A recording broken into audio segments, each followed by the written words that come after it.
was it for me to choose my path in music?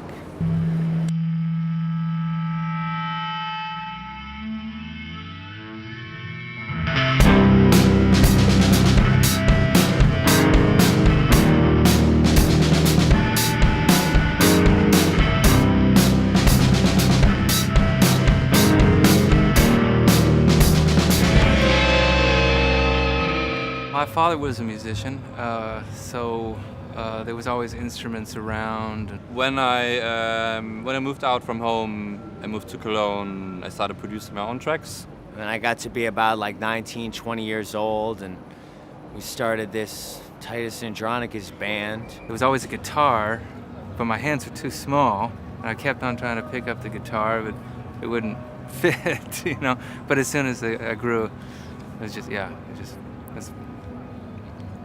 threw away the skateboard. Yeah, I think I got a feeling for every instrument a bit. I'm not really good in something, like I'm not a good drummer, I would say. I always thought it would be something I would do on the weekend or in my free time.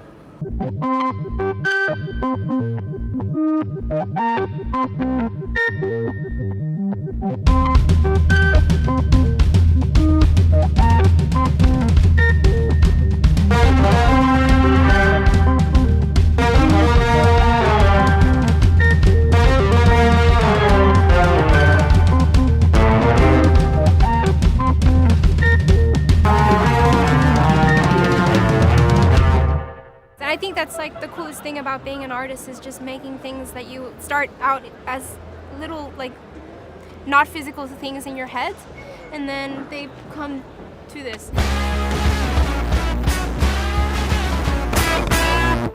Certain rock acts or, musicians of any kind, I guess, some of them might think of the words as just something to fill up the space, just syllables to attach the melody to. Well, most of the time the lyrics are first, because that way I can be sure that I'm saying what I want to say, I have a secret. It has to happen at the same time, or else I throw it into the garbage. So it's like the words come at the same time as the music, as the melody, and therefore you don't have to worry about attaching words to chords or attaching syllables to a melody. It just comes as one thing, and then all you have to do is just sing it.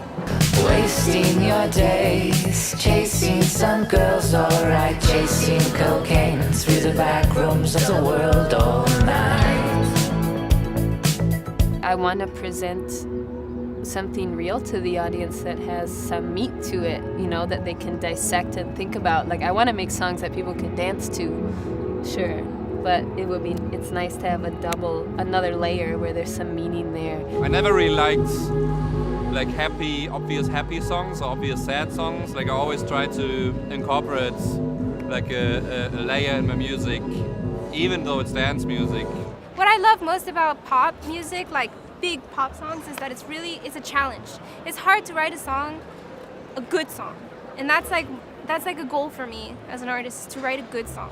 And so that's why I listen to people like Sia and like Beyonce and Mariah Carey, and because like there's a lot of work that goes behind those songs so that like they can be heard all over the world. Well, music is the only non-representative art. It doesn't necessarily mean one particular thing on its own, right?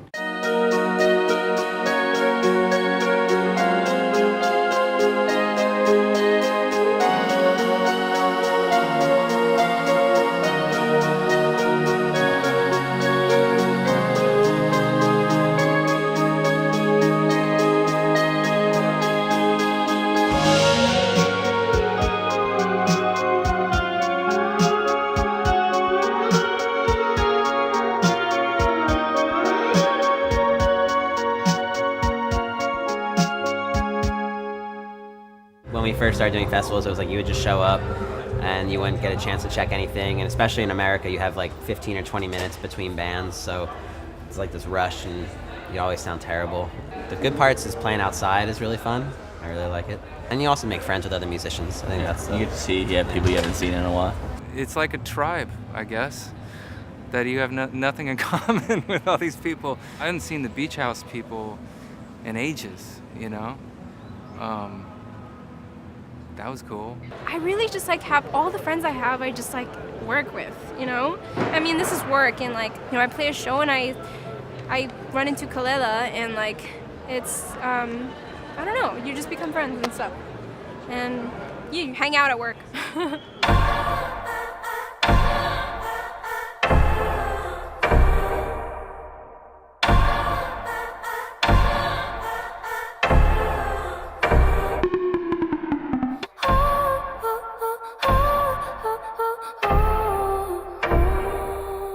The tours are never more than like 2 or 3 weeks, which kind of keeps us fresher than you normally would be. It's really disorienting. Every day you wake up in some new strange place. You meet a lot of people, but you meet them very briefly. Like I live in Los Angeles, so it's the jet lag. I never really get over it. Really, it becomes a reality, sort of this kind of hazy tiredness. It's kind of abusive towards your body. As you get older, you feel that more, maybe. As a young man, I probably just would have found it to be an adventure, you know, but I still do it. I like it.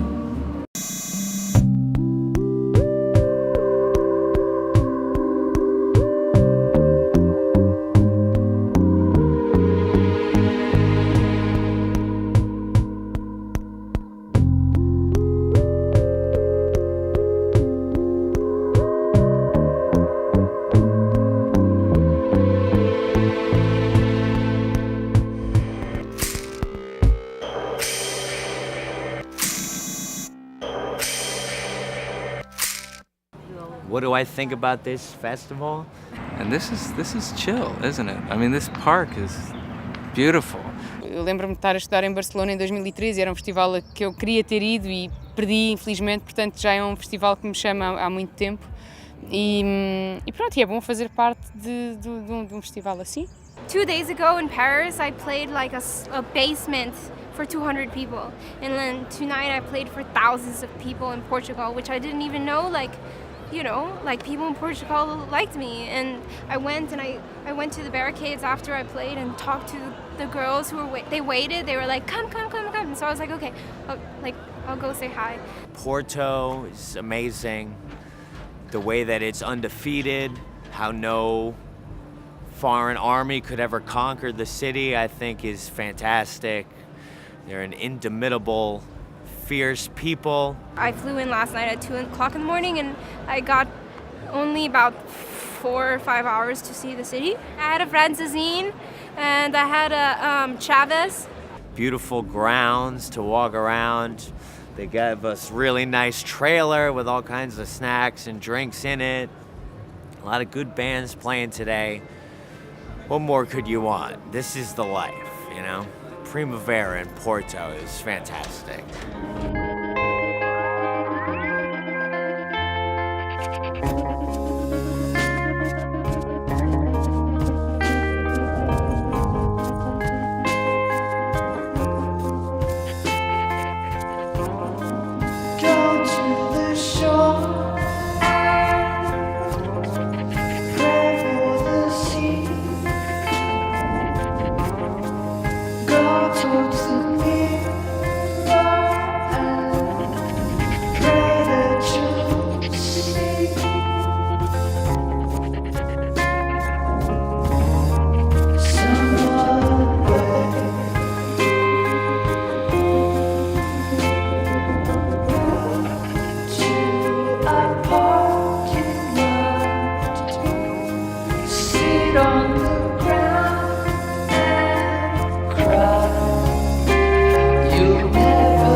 That's all, folks.